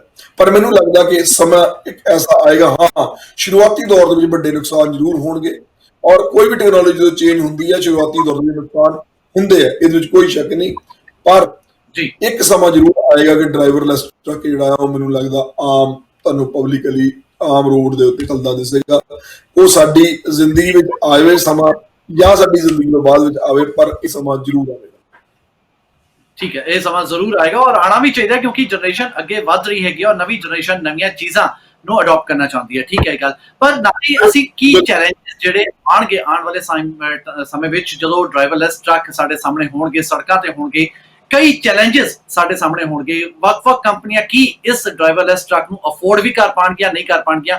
ਅਗਰ ਕੰਪਨੀਆਂ ਕਰਨਗੀ ਤਾਂ ਉਹ ਕਿੰਨੀ ਵੱਡੀ ਗਿਣਤੀ ਹੋਏਗੀ ਕੰਪਨੀਆਂ ਦੀ, ਇਹ ਵੀ ਇੱਕ ਚੈਲੰਜ ਰਹੇਗਾ। ਦੂਸਰੀ ਗੱਲ ਇਹ ਵੀ ਤੁਹਾਡੇ ਤੋਂ ਜਾਣਨਾ ਚਾਹਾਂਗਾ ਕਿ ਸਾਡਾ ਪੰਜਾਬੀ ਭਾਈਚਾਰਾ, ਕਿਉਂਕਿ ਬੜੀ ਵੱਡੀ ਗਿਣਤੀ ਵਿੱਚ ਅਮਰੀਕਾ ਕੈਨੇਡਾ ਵਿੱਚ ਪੰਜਾਬੀ ਭਾਈਚਾਰਾ ਜਿਹੜਾ ਹੈਗਾ ਟਰੱਕਿੰਗ ਇੰਡਸਟਰੀ ਵਿੱਚ ਨਾਲ ਜੁੜਿਆ ਹੋਇਆ, ਕੀ ਪੰਜਾਬੀ ਭਾਈਚਾਰਾ ਇਸ ਲਈ ਤਿਆਰ ਹੋਏਗਾ ਆਉਣ ਵਾਲੇ ਕੁਝ ਸਾਲਾਂ ਵਿੱਚ? ਇਹ ਪਲਿੰਦਰ ਜੀ ਤੁਸੀਂ ਬੜਾ ਵਧੀਆ ਸਵਾਲ ਕੀਤਾ ਹੈ। ਦੇਖੋ ਇਸ ਤਰ੍ਹਾਂ ਹੈਗਾ ਕਿ ਜਿੱਥੇ ਤੱਕ ਪੰਜਾਬੀ ਭਾਈਚਾਰੇ ਦਾ ਸਵਾਲ ਆ, ਅਸੀਂ ਬਹੁਤ ਜ਼ਿਆਦਾ ਸੁਭਾਵਿਕ ਤੌਰ ਤੇ ਅਸੀਂ ਬੜੇ ਜ਼ਿਆਦਾ ਚੀਜ਼ਾਂ ਤੋਂ, ਟੈਕਨੋਲੋਜੀ ਤੋਂ ਬੜੇ ਦੂਰ ਰਹਿੰਦੇ ਆ, ਜਾਂ ਇੰਝ ਕਹਿ ਲਓ ਕਿ ਅਸੀਂ ਅਵੇਸਲੇ ਰਹਿੰਦੇ ਆ ਜੀ। ਔਰ ਚੇਂਜ ਨੂੰ ਅਸੀਂ ਕਦੀ ਵੀ ਅਗਾਹ ਹੋ ਕੇ ਚੇਂਜ ਨੂੰ ਦਾ ਸਵਾਗਤ ਨਹੀਂ ਕਰਦੇ। ਇਹ ਸਾਡੀ ਇੰਡਸਟਰੀ ਵਿੱਚ, ਸਾਡੇ ਭਾਈਚਾਰੇ ਵਿੱਚ ਇੱਕ ਬੜਾ ਵੱਡਾ ਨੁਕਸ ਹੈ ਕਿ ਅਸੀਂ ਚੇਂਜ ਦੇ ਹਮੇਸ਼ਾ ਖਿਲਾਫ ਖੜੇ ਹੁੰਦੇ ਆ। ਚੇਂਜ ਨੂੰ ਅਸੀਂ ਕਦੀ ਵੀ ਅਗਾਹ ਹੋ ਕੇ ਉਹਦਾ ਸਵਾਗਤ ਕਰਨ ਦੀ ਕੋਸ਼ਿਸ਼ ਨਹੀਂ ਕਰਦੇ, ਕਿਉਂਕਿ ਅਸੀਂ ਪੁਰਾਣੀਆਂ ਜਿਹੜੀਆਂ ਚੀਜ਼ਾਂ ਹੈਗੀਆਂ, ਜਿਹੜੀਆਂ ਕਨਵੈਨਸ਼ਨਲ ਮੈਥਡਸ ਹੁੰਦੇ ਆ, ਅਸੀਂ ਉਹਨਾਂ ਦੇ ਨਾਲ ਹਮੇਸ਼ਾ ਜੁੜੇ ਹੁੰਦੇ ਆ ਔਰ ਸਾਨੂੰ ਚੇਂਜ ਜਿਹੜੀ ਆ ਉਹ ਬੜੀ ਤਕਲੀਫ ਦਿੰਦੀ ਆ। ਬੇਸ਼ੱਕ ਚੇਂਜ ਨੇ ਅਖੀਰ ਤੇ ਆ ਕੇ ਸਾਨੂੰ ਸੌਖੇ ਕਰਨਾ ਹੁੰਦਾ, ਪਰ ਸ਼ੁਰੂ ਵਿੱਚ ਜਿਹੜੀ ਚੇਂਜ ਆ, ਜਦੋਂ ਟ੍ਰਾਂਜੀਸ਼ਨ ਫੇਜ਼ ਦੇ ਵਿੱਚ ਹੁੰਦੀ ਆ, ਤਾਂ ਉਹ ਸਾਨੂੰ ਹਮੇਸ਼ਾ ਤੰਗ ਕਰਦੀ ਹੈ। ਮੈਂ ਐਗਜ਼ਾਮਪਲ ਦੇਣੀ ਚਾਹਾਂਗਾ ਕਿ ਜਦੋਂ ELD 2017 ਵਿੱਚ ਸਟਾਰਟ ਹੋਈ ਹੈ, ਤਾਂ ਆਮ ਜਿਹੜੀ ਟਰੱਕਿੰਗ ਇੰਡਸਟਰੀ ਆ, ਜਿਹੜੀ ਅਮਰੀਕਨ ਟਰੱਕਿੰਗ ਇੰਡਸਟਰੀ ਆ, ਉਹਨਾਂ ਨੇ ਸਾਲ ਇੱਕ ਪਹਿਲਾਂ ਜਾਂ 6 ਮਹੀਨੇ ਪਹਿਲਾਂ ਆਪਣੇ ਟਰੱਕਸ ਨੂੰ ਜਿਹੜੀਆਂ ELD ਜਿਹੜੀਆਂ ਉਹ ਉਹਨਾਂ ਨੇ ਸ਼ੁਰੂ ਕਰਤੀ ਸੀ, ਆਪਣੇ ਟਰੱਕ ਜਿਹੜੇ ਆ ਉਹਨਾਂ ਤੇ ELD ਲਾਉਣੀਆਂ ਸ਼ੁਰੂ ਕਰਵਾ ਆਪ ਇੰਡਸਟਰੀ ਨੂੰ ਜਿਹੜਾ ਹੈਗਾ ਅਗਾਹ ਹੋ ਕੇ ਇਸ ਚੀਜ਼ ਦਾ ਸਵਾਗਤ ਕਰਨਾ ਸ਼ੁਰੂ ਕੀਤਾ। ਪਰ ਸਾਡੇ ਪੰਜਾਬੀ ਭਾਈਚਾਰੇ ਦੇ ਵਿੱਚ ਮੇਰਾ ਖਿਆਲ ਆ ਕਿ ਸ਼ਾਇਦ ਹੀ 5% ਤੋਂ ਵੀ ਸ਼ਾਇਦ ਘੱਟ ਕੈਰੀਅਰ ਹੋਣਗੇ ਜਿਨ੍ਹਾਂ ਨੇ ਸਮਾਂ ਰਹਿੰਦੇ ELD ਨੂੰ ਬਕਾਇਦਾ ਲਾ ਕੇ ਆਪਣੇ ਡਰਾਈਵਰਸ ਨੂੰ ਟ੍ਰੇਨਿੰਗ ਦੇਣੀ ਸ਼ੁਰੂ ਕੀਤੀ ਹੋਵੇਗੀ। 95% ਜਿਹੜਾ ਟਰੱਕ ਦਾ ਜਿਹੜਾ ਭਾਈਚਾਰਾ ਆ, 16 ਦਸੰਬਰ ਸਵੇਰ ਨੂੰ ਜਾਂ ਕਹਿ ਲਓ ਕਿ ਰਾਤ ਨੂੰ 12 ਵਜੇ ਤੋਂ ਬਾਅਦ ਜਿਹੜੀ ਹੈ ਇਹ ਟੈਕਨੋਲੋਜੀ ਚੇਂਜ ਹੋਣੀ ਸੀ, ਜਾਂ ਇਹ ਟੈਕਨੋਲੋਜੀ ਨੇ ਇੰਪਲੀਮੈਂਟੇਸ਼ਨ ਹੋਣੀ ਸੀ, ਜਾਂ ਜਿਹੜੀ ਇਹਦੀ ਡਿਊ ਡੇਟ ਸੀ ਉਹ 16 ਦਸੰਬਰ 2017 ਸੀ, 15 ਰਾਤ ਤੋਂ ਬਾਅਦ। ਤੁਸੀਂ ਯਕੀਨ ਕਰੋ ਕਿ 14 ਸ਼ਾਮ ਜਾਂ 15 ਸ਼ਾਮ ਤੱਕ ਵੀ ਲੋਕਾਂ ਦਾ ਇਹ ਵਿਚਾਰ ਸੀ ਕਿ ਅੱਜ ਰਾਤ ਨੂੰ ਨੋਟੀਫਿਕੇਸ਼ਨ ਆ ਜਾਣਾ ਔਰ ਇਸ ਇੰਡਸਟਰੀ ਔਰ ਇਸ ELD ਸਿਸਟਮ ਦੇ ਉੱਤੇ ਜਿਹੜਾ ਹੈਗਾ ਉਹ ਸਟੇ ਲੈਂਦਾ ਜਾਵੇਗਾ।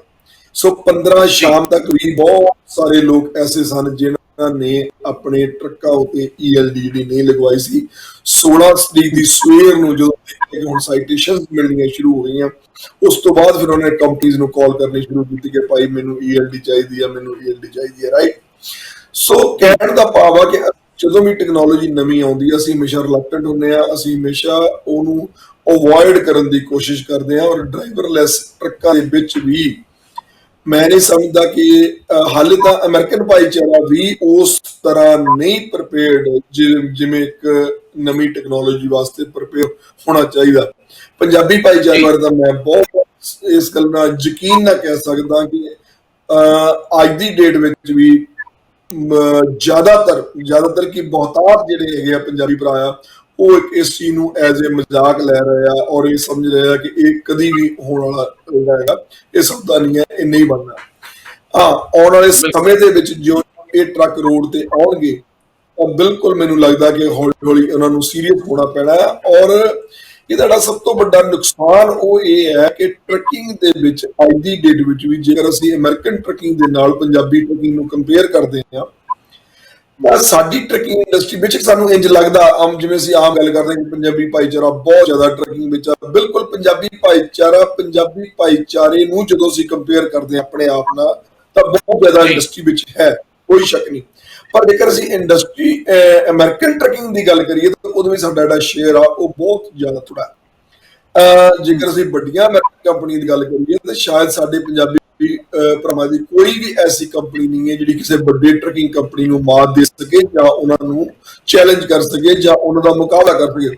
ਸਾਡੀ ਇਹ ਵੱਡੀ ਤੋਂ ਵੱਡੀ ਇੰਡਸਟਰੀ ਜਿਹੜੀ ਹੈ ਟਰੱਕਿੰਗ ਇੰਡਸਟਰੀ ਪੰਜਾਬੀ ਭਾਈਚਾਰੇ ਵਿੱਚ, ਤਾਂ ਮੈਂ ਸਮਝਦਾ ਕਿ ਅਮਰੀਕਾ ਦੇ ਵਿੱਚ ਅੱਜ ਵੀ 500 600 ਟਰੱਕ ਤੱਕ, ਉਹ ਵੀ ਸਿਰਫ 2 4 5 ਕੰਪਨੀਆਂ ਪੂਰੇ ਅਮਰੀਕਾ 'ਚ, 5 ਕੰਪਨੀਆਂ ਵੱਧ ਤੋਂ 10 ਕੰਪਨੀਆਂ ਹੋਣਗੀਆਂ ਜਿਹੜੀਆਂ 400-500 ਟਰੱਕ ਦੇ ਨੰਬਰ ਜਿਹੜੇ ਆ ਉਹਨਾਂ ਨੂੰ ਪਾਰ ਕਰ ਚੁੱਕੀਆਂ ਹੋਣਗੀਆਂ। ਜ਼ਿਆਦਾਤਰ ਜਿਹੜੀ ਟਰੱਕਿੰਗ ਇੰਡਸਟਰੀ ਸਾਡੀ ਪੰਜਾਬੀ ਭਾਈਚਾਰੇ ਦੀ ਉਹ 20 ਤੋਂ ਲੈ ਕੇ 25-50 ਟਰੱਕਾਂ ਵਾਲੀ ਇੰਡਸਟਰੀ ਹੈ। ਉਸ ਇੰਡਸਟਰੀ ਵਾਸਤੇ ਇਸ ਟੈਕਨੋਲੋਜੀ ਨੂੰ ਅਡਾਪਟ ਕਰਨਾ ਮੈਂ ਸਮਝਦਾ ਕਿ ਸਭ ਤੋਂ ਹਾਰਡ ਹੈ, ਕਿਉਂਕਿ ਜਦੋਂ ਇਹ ਟਰੱਕ ਆਉਣੇ ਆ ਤੇ ਇਹਨਾਂ ਦੀ ਕੀਮਤ ਜਿਹੜੀ ਹੈ ਉਹ ਬਨਿਸਬਤ ਦੂਜੇ ਟਰੱਕਾਂ ਦੇ ਮੁਕਾਬਲੇ ਬਹੁਤ ਜ਼ਿਆਦਾ ਹੋਣੀ ਹੈ। ਸਾਡੇ ਭਾਈਚਾਰੇ ਵਾਸਤੇ ਉਹਨਾਂ ਟਰੱਕਾਂ ਦੇ ਨੂੰ ਅਫੋਰਡ ਕਰਨਾ ਬੜਾ ਔਖਾ ਹੋਣਾ, ਔਰ ਖਾਸ ਕਰਕੇ ਜਿਹੜੀ ਛੋਟੀ ਇੰਡਸਟਰੀ ਆ, ਜਿਹੜੇ ਸਿੰਗਲ ਟਰੱਕ ਓਨਰ ਆਪਰੇਟਰ ਆ ਜਾਂ 2 ਟਰੱਕਾਂ ਦੇ ਜਿਹੜੇ ਓਨਰ ਆਪਰੇਟਰ ਆ, ਉਹਨਾਂ ਦੇ ਲਿਮਿਟ ਹੋਣ ਦੇ ਚਾਂਸ ਬਹੁਤ ਜ਼ਿਆਦਾ ਹੈ। ਜੇਕਰ ਐਸਾ ਕੋਈ ਸਮਾਂ ਬਣਦਾ ਹੈ ਤਾਂ ਮੈਂ ਸਮਝਦਾ ਕਿ ਪੰਜਾਬੀ ਭਾਈਚਾਰੇ ਨੂੰ ਬਹੁਤ ਵੱਡੇ ਲੈਵਲ ਦਾ ਨੁਕਸਾਨ ਹੋਏਗਾ, ਕਿਉਂਕਿ ਜਿਹੜਾ ਸਿੰਗਲ ਓਨਰ ਆਪਰੇਟਰ ਜਿਹੜਾ ਸਿਸਟਮ ਆ ਉਹ ਸਾਡੇ ਭਾਈਚਾਰੇ ਵਿੱਚ ਬਹੁਤ ਜ਼ਿਆਦਾ। ਸਾਡੇ ਜਿਹੜੇ ਭਾਈਚਾਰੇ ਵਾਲੇ ਲੋਕ ਆ ਉਹ ਡਰਾਈਵਿੰਗ ਕਰਨ ਦੇ ਮੁਕਾਬਲੇ, ਕਿਉਂਕਿ ਸਾਲ 2 ਸਾਲ ਡਰਾਈਵਿੰਗ ਕਰਨ ਤੋਂ ਦੇ ਮੁਕਾਬਲੇ ਉਹ ਹਮੇਸ਼ਾ ਆਪਣਾ ਟਰੱਕ ਜਿਹੜਾ ਆ, ਕਿਉਂਕਿ ਇੰਡੀਪੈਂਡੈਂਟ ਨੇਚਰ ਦੇ ਲੋਕ ਆ, ਜ਼ਿਆਦਾ ਆਪਣੀ ਸਮਝ ਮੁਤਾਬਕ ਚੱਲਦੇ ਆ, ਜ਼ਿਆਦਾ ਨੌਕਰੀ ਕਰਨਾ ਜਿਹੜਾ ਉਹ ਸਾਡੀ ਫਿਤਰਤ ਵਿੱਚ ਨਹੀਂ ਹੈ, ਕਿਉਂਕਿ ਅਸੀਂ ਜ਼ਿਆਦਾ ਖੇਤੀਬਾੜੀ ਵਾਲੇ ਲੋਕ ਆ। ਸੋ ਸਾਨੂੰ ਨੌਕਰੀ ਕਰਨ ਦੀ ਇੱਕ ਨੌਕਰ ਪ੍ਰਤੀਤ ਹੁੰਦੀ ਹੈ, ਕਿਉਂਕਿ ਅਸੀਂ ਨੌਕਰ ਬਣ ਕੇ ਕਰਨਾ ਸਮਝਦੇ ਹਾਂ। ਸੋ ਸਾਡੀ ਉਹ ਤਬੀਅਤ ਥੋੜੀ ਘੱਟ ਹੋਣ ਕਰਕੇ, ਥੋੜੀ ਆਜ਼ਾਦਾਨਾ ਤਬੀਅਤ ਦੇ ਮਾਲਕ ਹੋਣ ਕਰਕੇ ਅਸੀਂ ਨਹੀਂ ਡਰਾਈਵਿੰਗ ਕਰਦੇ। ਸੋ ਜਦੋਂ ਡਰਾਈਵਿੰਗ ਨਹੀਂ ਕਰਦੇ ਸਾਡੇ ਕੋਲ ਆਪਸ਼ਨ ਹੁੰਦੀ ਹੈ ਅਸੀਂ ਆਪਣਾ ਟਰੱਕ ਲੈ ਕੇ ਆਪ ਚਲਾਈਏ। ਪਰ ਜਦੋਂ ਡਰਾਈਵਰਲੈਸ ਟਰੱਕ ਆਉਣੇ ਆ ਜਾਂ ਇਹ ਟੈਕਨੋਲੋਜੀ ਪੂਰੀ ਡਿਵੈਲਪ ਹੋਣੀ ਹੈ ਤਾਂ ਫਿਰ ਸਿੰਗਲ ਓਨਰ ਆਪਰੇਟਰ ਜਿਹੜਾ ਟਰਮ ਆ, ਮੈਨੂੰ ਉਹਦੇ ਕਹਿ ਲਓ ਕਿ ਉਹਦੇ ਭਵਿੱਖ ਬਾਰੇ ਜਾਂ ਉਹਦੀ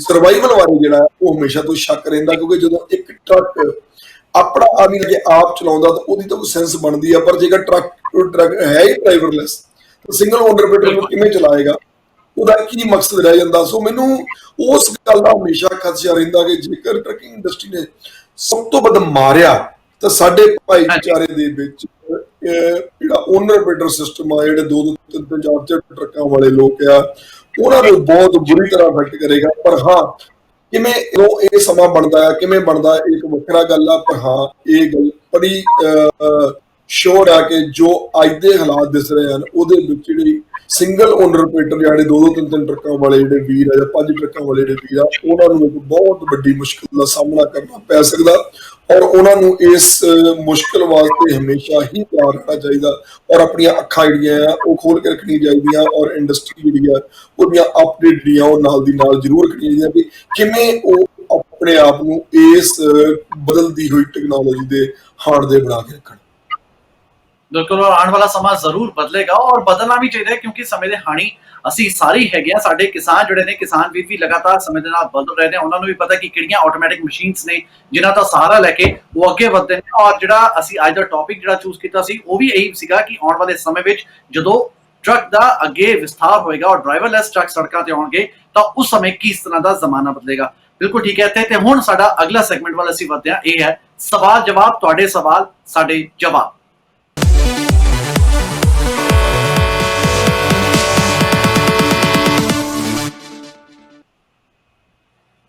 ਸੋ ਟਾਣਾ ਸਾਹਿਬ, ਲਗਾਤਾਰ ਸਵਾਲ ਜਵਾਬ ਦਾ ਜਿਹੜਾ ਸਿਲਸਿਲਾ ਸੀ ਇਹ ਤਾਂ ਹੁਣ ਤੱਕ ਇੱਕ ਖਾਸ ਟੌਪਿਕ ਤੇ ਚੱਲ ਰਿਹਾ ਸੀ, ਪਰ ਇਹ ਜਿਹੜਾ ਹੁਣ ਸੈਗਮੈਂਟ ਹੈ ਹਰ ਵਾਰ ਦੀ ਤਰ੍ਹਾਂ ਸਾਡੇ ਕੋਲ ਕਈ ਸਵਾਲ ਪਹੁੰਚਦੇ ਨੇ। ਵੱਖ-ਵੱਖ ਜਿਹੜੇ ਸਾਡੇ ਦਰਸ਼ਕ ਵੀਰ ਨੇ, ਟਰੱਕ ਵੀਰ ਨੇ, ਜਿਹੜੇ ਡਰਾਈਵਰ ਵੀਰ ਨੇ, ਉਹ ਆਪਣੇ ਸਵਾਲ ਭੇਜਦੇ ਨੇ। ਉਹੀ ਸਵਾਲ ਮੈਂ ਤੁਹਾਡੇ ਅੱਗੇ ਰੱਖਦਾ ਜਿਨ੍ਹਾਂ ਦਾ ਮੈਂ ਚਾਹਾਂਗਾ ਕਿ ਤੁਸੀਂ ਜਵਾਬ ਦਿਓ। ਔਰ ਜਿਹੜਾ ਸਾਡਾ ਅੱਜ ਦਾ ਪਹਿਲਾ ਸਵਾਲ ਹੈ ਉਹ ਫਰੈਸਨੋ ਤੋਂ ਸਰਦਾਰ ਸੁਰਿੰਦਰ ਸਿੰਘ ਜੀ ਆਪਣਾ ਸਵਾਲ ਪੁੱਛ ਰਹੇ ਨੇ। ਉਹਨਾਂ ਦਾ ਸਵਾਲ ਸਾਫ਼ ਤੌਰ ਤੇ ਹੈਗਾ, ਇਹ ਅਸੀਂ ਪਹਿਲਾਂ ਵੀ ਇਹ ਟੌਪਿਕ ਵੈਸੇ ਡਿਸਕਸ ਕਰ ਚੁੱਕੇ ਹਾਂ, ਬਟ ਫਿਰ ਵੀ ਉਹਨਾਂ ਦਾ ਸਵਾਲ ਜਿਹੜਾ ਹੈਗਾ ਉਹ ਇਹ ਹੈ ਕਿ ਉਹ ਕਹਿ ਰਹੇ ਨੇ ਕਿ ਮੈਂ ਪਿਛਲੇ 3 ਮਹੀਨਿਆਂ ਤੋਂ ਆਪਣੀ ਕੰਪਨੀ ਲਗਾਤਾਰ ਚਲਾ ਰਿਹਾ ਔਰ ਇਹ ਕੰਪਨੀ ਜਿਹੜੀ ਹੈ ਕੈਲੀਫੋਰਨੀਆ ਵਿੱਚ ਹੀ ਚਲਾ ਰਿਹਾ, ਬਕਾਇਦਾ MC ਪਰਮਿਟ ਵੀ ਹੈਗਾ ਉਹਨਾਂ ਕੋਲ। ਪਰ ਹੁਣ ਉਹਨਾਂ ਨੂੰ DOT ਵੱਲੋਂ ਇੱਕ ਆਡਿਟ ਦਾ ਨੋਟਿਸ ਸੈਂਡ ਕੀਤਾ ਗਿਆ ਹੈ, ਭੇਜਿਆ ਗਿਆ ਹੈ। ਹੁਣ ਉਹਨਾਂ ਨੂੰ ਜਾਣਨਾ ਚਾਹੁੰਦੇ ਨੇ ਕਿ ਆਖਰ ਉਹ ਹੁਣ ਕਰਨ ਤਾਂ ਕੀ ਕਰਨ। ਆਪਣੇ ਹਾਂਜੀ ਬੜਾ ਇਹ ਥੋੜਾ ਜਿਹਾ ਟਿਪੀਕਲ ਜਿਹਾ ਕੁਐਸਚਨ ਹੈਗਾ, ਜਿਹੜਾ ਪਿਛਲੀ ਵਾਰੀ ਅਸੀਂ ਜਵਾਬ ਦਿੱਤਾ ਸੀ ਉਹ ਥੋੜਾ ਜਿਹਾ ਸਵਾਲ ਇਹਦੇ ਨਾਲੋਂ ਡਿਫਰੈਂਟ ਸੀਗਾ। ਇਹਦਾ ਇੱਕ ਕੀ ਹੈਗਾ ਕਿ ਜਦੋਂ ਅਸੀਂ ਕੰਪਨੀ ਕੋਈ ਵੀ ਅਪਲਾਈ ਕਰਦੇ ਆ ਜਾਂ ਜਿਹੜੀ ਆਪਣੀ ਐਕਟਿਵ ਕਰਵਾਉਂਦੇ ਆ, ਖਾਸ ਕਰਕੇ ਜਦੋਂ ਐਮਸੀ ਪਰਮਿਟ ਸਾਡੇ ਕੋਲ ਹੁੰਦਾ ਹੈ, ਕਿ ਫੈਡਰਲ ਦਾ ਪਰਮਿਟ ਹੈ ਜੀ। ਪਹਿਲਾਂ ਵੇਲੇ ਅਸੀਂ ਇੰਟਰਸਟੇਟ ਕੰਟਰੈਕਟ ਕੈਰੀਅਰ ਕਹਿੰਦੇ ਹੁੰਦੇ ਸੀ, ਅੱਜ ਨੂੰ MC permit motor carrier permit ਅਸੀਂ ਕਹਿੰਦੇ ਆ। ਜਦੋਂ ਅਸੀਂ ਮੋਟਰ ਕੈਰੀਅਰ ਪਰਮਿਟ ਜਿਹੜਾ ਕਿ ਫੈਡਰਲ ਦਾ ਜਿਹੜਾ ਕਿ ਪਰਮਿਟ ਆ ਜਦੋਂ ਲੈਂਦੇ ਆ, ਤਾਂ ਅਸੀਂ ਇਹ ਕਮਿਟ ਕਰਦੇ ਆ, ਅਸੀਂ ਇਹ ਡਿਕਲੇਅਰ ਕਰਦੇ ਆ ਕਿ ਸਾਡੇ ਕੋਲ ਹੋਰ ਟਰੱਕ ਹਨ ਜਿਹੜੇ ਕੈਲੀਫੋਰਨੀਆ ਦੇ ਬਾਰਡਰ ਤੋਂ ਬਾਹਰ ਜਾਂਦੇ ਆ। ਸੋ ਕੈਲੀਫੋਰਨੀਆ ਲੋਕਲ ਚੱਲਣ ਵਾਸਤੇ ਇਸ ਪਰਮਿਟ ਦੀ ਜ਼ਰੂਰਤ ਨਹੀਂ ਹੈ। ਜਦੋਂ ਅਸੀਂ ਕੈਲੀਫੋਰਨੀਆ ਤੋਂ ਬਾਹਰ ਚੱਲਦੇ ਹਾਂ ਤਾਂ ਫਿਰ ਸਾਨੂੰ ਐਮਸੀ ਪਰਮਿਟ ਲੈਣ ਦੀ ਜ਼ਰੂਰਤ ਹੁੰਦੀ ਹੈ, ਜਿਹਦੇ ਵਿੱਚ ਇੰਟਰਸਟੇਟ ਡੀਓਟੀ ਦੇ ਨਾਲ ਇਹ ਪਰਮਿਟ ਆਉਂਦਾ ਹੈ। ਔਰ ਜਦੋਂ ਇਹ ਪਰਮਿਟ ਅਸੀਂ ਲੈ ਕੇ ਐਕਟਿਵ ਕਰਵਾ ਕੇ ਟਰੱਕ ਰੋਡ ਤੇ ਪਾਉਂਦੇ ਆ, ਤਾਂ ਵਿਦਨ 90 ਡੇਜ਼ ਸਾਨੂੰ ਜਿਹੜਾ ਆ ਉਹ ਲੈਟਰ ਆਉਂਦਾ ਜਾਂ ਈਮੇਲ ਆਉਂਦੀ ਹੈ ਫੈਡਰਲ ਮੋਟਰ ਕੈਰੀਅਰ ਵੱਲੋਂ ਕਿ ਭਾਈ ਤੁਹਾਡਾ ਆਡਿਟ ਹੈ, ਜਿਹਨੂੰ ਅਸੀਂ ਨਿਊ ਇੰਟਰੈਂਟ ਪ੍ਰੋਗਰਾਮ ਦਾ ਆਡਿਟ ਕਹਿੰਦੇ ਆ। 18 ਮਹੀਨੇ ਤੱਕ ਸਾਡੇ ਤੇ ਲਾਗੂ ਹੁੰਦਾ ਨਿਊ ਇੰਟਰੈਂਟ ਪ੍ਰੋਗਰਾਮ ਜਿਹੜਾ ਹੈ। 18 ਮਹੀਨੇ ਅਸੀਂ ਉਸ ਦੌਰ 'ਚ ਇਹਨੂੰ ਜੇਕਰ ਥੋੜਾ ਜਿਹਾ ਸਾਦੇ ਸ਼ਬਦਾਂ 'ਚ ਕਹਾਂ ਤੇ ਕਹਿ ਲਓ ਇੱਕ ਕਾਈਂਡ ਆਫ ਟੈਂਪਰੇਰੀ, ਹਾਲਾਂਕਿ ਇਹ ਲਫ਼ਜ਼ ਨਹੀਂ ਵਰਤੇ ਜਾਂਦਾ, ਪਰ ਮੈਂ ਸੁਖੈਨ ਕਰਨ ਵਾਸਤੇ ਸਮਝਾਉਣ ਵਾਸਤੇ ਇੰਜ ਕਹਾਂਗੇ ਇਹ ਟੈਂਪਰੇਰੀ ਅਥਾਰਟੀ ਤੁਹਾਨੂੰ ਮਿਲਦੀ ਹੈ, ਜਿਹਦੇ ਵਿੱਚ ਤੁਹਾਡਾ ਜਿਹੜਾ ਇਹ ਟੈਂਪਰੇਰੀ ਆਡਿਟ ਹੁੰਦਾ, ਜਿਹਨੂੰ ਕਿ ਅਸੀਂ ਨਿਊ ਇੰਟਰੈਂਟ ਪ੍ਰੋਗਰਾਮ ਆਡਿਟ ਕਹਿੰਦੇ ਆ। ਉਹਦੇ ਵਿੱਚ ਅੱਗੇ ਅੱਜ ਤੋਂ ਕੁਝ ਸਮਾਂ ਪਹਿਲਾਂ ਬਕਾਇਦਾ ਆਫਿਸਰ ਜਿਹੜਾ ਉਹ ਤੁਹਾਡੇ ਕੋਲ ਤੁਹਾਡੇ ਘਰੇ ਆ ਕੇ ਇੰਸਪੈਕਸ਼ਨ ਕਰਨ ਆਉਂਦਾ ਸੀ, ਪਰ ਹੁਣ ਉਹਨਾਂ ਨੇ ਥੋੜਾ ਜਿਹਾ ਇਹਨੂੰ ਸੌਖਿਆ ਕਰ ਦਿੱਤਾ ਹੈ। ਤੁਸੀਂ ਉਹ ਤੁਹਾਨੂੰ ਇੱਕ ਡੀਓਟੀ ਦਾ ਲਿੰਕ ਭੇਜਦੇ ਆਪਣੀ ਸਾਈਟ ਦਾ, ਜਿਹਦੇ ਉੱਤੇ ਜਾ ਕੇ ਤੁਸੀਂ ਆਪਣੇ ਮੋਟੇ ਰੂਪ ਵਿੱਚ ਪੇਪਰ ਵਰਕ ਲਿਸਟ ਨਾਲ ਆਉਂਦੀ ਹੈ, ਉਹ ਪੇਪਰ ਤੁਸੀਂ ਆਪਣੇ ਅਪਲੋਡ ਕਰਨੇ ਹੁੰਦੇ ਆ। ਪਰ ਜਿਹੜਾ ਇਹਨਾਂ ਦਾ ਕੇਸ ਹੈ ਥੋੜਾ ਜਿਹਾ ਡਿਫਰੈਂਟ ਕੇਸ ਹੈ। ਜੇਕਰ ਨਾਰਮਲ ਇਹ ਟਰੱਕ ਲੈ ਕੇ ਕੈਲੀਫੋਰਨੀਆ ਤੋਂ ਬਾਹਰ ਚੱਲਦੇ ਹੋਣ ਤਾਂ ਫਿਰ ਬਹੁਤ ਵੱਡੀ ਗੱਲ ਨਹੀਂ ਹੈ, ਬੜੀ ਨਾਰਮਲ ਜਿਹਾ ਆਡਿਟ ਹੈ, ਜਿਹਦੇ ਵਿੱਚ ਤੁਸੀਂ ਆਪਣੇ ਡਰਾਈਵਰ ਦੀ ਐਪਲੀਕੇਸ਼ਨ ਔਰ ਡਰਾਈਵਰ ਦਾ ਸਾਰਾ ਡਾਕੂਮੈਂਟ, ਲਾਇਸੈਂਸ ਦੀ ਕਾਪੀ, ਮੈਡੀਕਲ ਕਾਰਡ ਦੀ ਕਾਪੀ, ਰੈਂਡਮ ਡਰਗ ਟੈਸਟ ਵਗੈਰਾ ਉਹ ਤੁਸੀਂ ਅਪਲੋਡ ਕਰਨਾ ਹੁੰਦਾ। 1 ਮਹੀਨੇ ਦੀ ਲੌਗ ਬੁੱਕ ਆਪਣੀ ਜਿਹੜੀ ਹੈ ਉਹ ਤੁਸੀਂ ਅਪਲੋਡ ਕਰਨੀ ਹੁੰਦੀ ਹੈ। ਇਸ ਤੋਂ ਇਲਾਵਾ ਆਪਣੇ ਡਰਾਈਵਰ ਟਰੱਕ ਦੀਆਂ ਇੰਸਪੈਕਸ਼ਨਸ, ਬਿਟ ਇੰਸਪੈਕਸ਼ਨ, ਡਰਾਈਵਰ ਲਿਸਟ, ਟਰੱਕਾਂ ਦੀ ਇਕਵਿਪਮੈਂਟ ਲਿਸਟ, ਇਹ ਸਾਰਾ ਕੁਝ ਤੁਸੀਂ ਜਾਗੋ ਬਕਾਇਦਾ ਲਿਸਟ ਨਾਲ ਹੁੰਦੀ ਹੈ। ਇੰਸ਼ੋਰੈਂਸ ਦਾ MCS 90 ਫਾਰਮ ਹੁੰਦਾ, ਇਹ ਸਾਰੀਆਂ ਚੀਜ਼ਾਂ ਤੁਸੀਂ ਅਪਲੋਡ ਕਰਨੀਆਂ ਹੁੰਦੀਆਂ। ਪਰ ਇਹਨਾਂ ਦੇ ਕੇਸ ਨੂੰ ਸ਼ਾਇਦ ਕੁਝ ਟਰਬਲ ਆ ਸਕਦੀ ਹੈ। ਉਹਦਾ ਕਾਰਨ ਇਹ ਹੈਗਾ ਕਿ ਇਹਨਾਂ ਕੋਲ MC ਪਰਮਿਟ ਹੋਣ ਕਾਰਨ ਇਹਨਾਂ ਨੇ ਬਾਅਦ ਦੇ ਬਾਵਜੂਦ ਵੀ ਬਾਹਰ ਕੈਲੀਫੋਰਨੀਆ ਸ਼ੁਰੂ ਕੀਤਾ।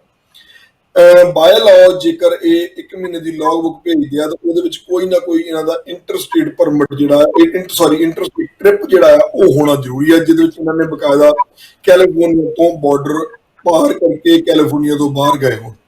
ਪਰ ਕਿਉਂਕਿ ਇਹਨਾਂ ਦੇ ਕੇਸ ਵਿੱਚ ਕੈਲੀਫੋਰਨੀਆ ਤੋਂ ਬਾਹਰ ਨਹੀਂ ਗਏ, ਸੋ ਇਹਨਾਂ ਤੇ ਕੁਐਸਚਨ ਬਣਦਾ ਹੈ ਕਿ ਜੇਕਰ ਇਹਨਾਂ ਨੇ MC ਪਰਮਿਟ ਲਿਆ ਆ ਫੈਡਰਲ ਦਾ, ਜਿਹਦੇ ਵਿੱਚ ਇਹਨਾਂ ਨੇ ਡਿਕਲੇਅਰ ਕੀਤਾ ਕਿ ਮੈਂ ਕੈਲੀਫੋਰਨੀਆ ਤੋਂ ਬਾਹਰ ਚੱਲਦਾ ਹਾਂ, ਪਰ ਇਹ ਫਿਰ ਕਿਉਂ ਨਹੀਂ ਚੱਲਦੀ? ਜੇਕਰ ਇਹ ਨਹੀਂ ਚੱਲਦੇ ਤਾਂ ਕੀ ਇਹਨਾਂ ਨੂੰ ਉਸ MC ਪਰਮਿਟ ਦੀ ਜ਼ਰੂਰਤ ਹੈ? ਜੇ ਹੈ ਤਾਂ ਕਿਉਂ ਨਾ ਇਹਨਾਂ ਦਾ MC ਪਰਮਿਟ ਜਿਹੜਾ ਉਹ ਕੈਂਸਲ ਕਰ ਦਿੱਤਾ ਜਾਵੇ।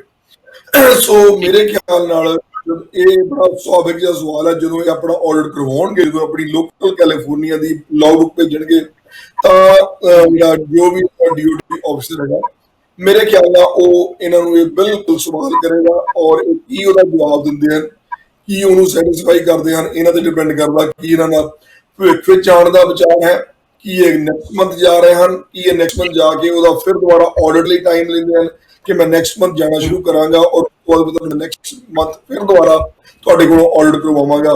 ਕੀ ਇਹ ਇਸ ਤਰ੍ਹਾਂ ਇਸ ਚੀਜ਼ ਨੂੰ ਹੈਂਡਲ ਕਰਦੇ ਹਨ? ਜੇਕਰ ਇਹਨਾਂ ਦੇ ਕੋਲ ਆਉਣ ਵਾਲੇ ਭਵਿੱਖ ਵਿੱਚ ਬਾਹਰ ਜਾਣ ਦਾ ਕੋਈ ਇਰਾਦਾ ਨਹੀਂ ਹੈ, ਜਾਂ ਇਹ ਇਸ ਤਰ੍ਹਾਂ ਆਪਣੀ ਇੰਟੈਂਟ ਜਿਹੜੀ ਹੈ ਉਹ ਸ਼ੋ ਕਰਦੇ ਆ ਪੁਲਿਸ ਅਫਸਰ ਨੂੰ ਕਿ ਭਾਈ ਨਹੀਂ ਮੈਂ ਜਾਣ ਦਾ ਕੋਈ ਜਾਰ ਨਹੀਂ, ਪਰ ਮੈਂ MC ਪਰਮਿਟ ਲੈ ਰਿਹਾ, ਤਾਂ 99% ਕੇਸਿਸ ਦੇ ਵਿੱਚ ਜਿਹੜੇ ਪੁਲਿਸ ਆਫਿਸਰ ਜਾਂ ਜਿਹੜਾ ਕਹਿ ਲਓ ਕਿ DOT ਆਫਿਸਰ ਹੈਗਾ, ਉਹ ਇਹਨਾਂ ਦਾ MC ਪਰਮਿਟ ਜਿਹੜਾ ਉਹ ਕੈਂਸਲ ਕਰਕੇ ਇਹਨਾਂ ਦੀ DOT ਨੂੰ ਇੰਟਰਸਟੇਟ ਤੋਂ ਇੰਟਰਸਟੇਟ ਜਿਹੜਾ ਕਰੇਗਾ, ਫਿਰ ਉਹਦੇ ਵਿੱਚ ਜਿਹੜਾ ਹੈ ਕਿ ਇਹਨਾਂ ਦਾ MC ਪਰਮਿਟ ਕੈਂਸਲ ਹੋਏਗਾ, ਇਹ ਕੈਲੀਫੋਰਨੀਆ ਤੋਂ ਬਾਹਰ ਨਹੀਂ ਜਾ ਕਰ ਸਕਦੇ।